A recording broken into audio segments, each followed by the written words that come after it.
active versus passive SOVT.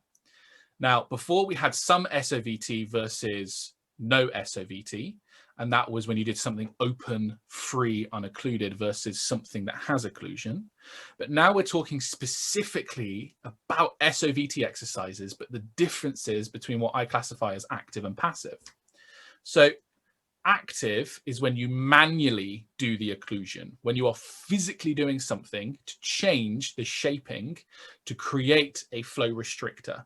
And so you can manipulate the lips, you can widen the lips, you can narrow the lips. That changes the way the air can move out of the body. If you create a narrower opening, like a really rounded ooh vowel, you're creating an SOVT effect because you have buildup of air pressure and acoustic energy.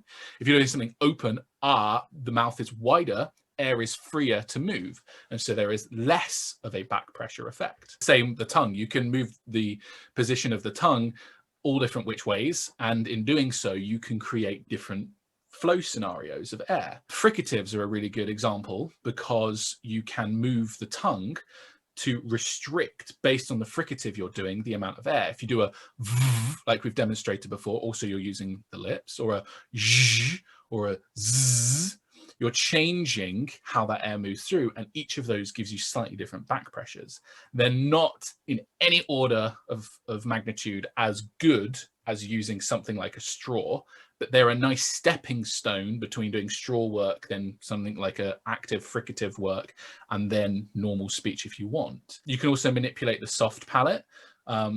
You can also manipulate the epilaryngeal tube. Now, these are a little bit more complex to try and do, especially with the epilaryngeal tube, but they're an example of how you can manipulate things further down the vocal tract and not necessarily at the lip level.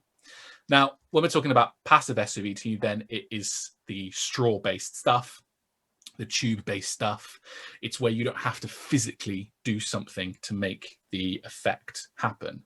Now, the reason why this is so important is because when you're doing something like a manual active SOVT, you might be engaging other muscles or other systems that you perhaps don't want to be engaging, that then has a knock-on effect on other things.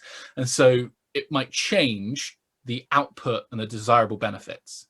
When you use something like, it's also really hard to replicate and do the same thing over and over and over. There's a beautiful example that we just did where I said, when you're doing your F and V, don't bite too hard between your teeth and your lip.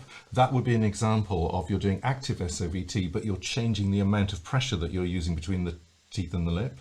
Yes. And that will then change all sorts of things. And it's hard to monitor that. Whereas the thing about the straw is the straw. Yes. Yes.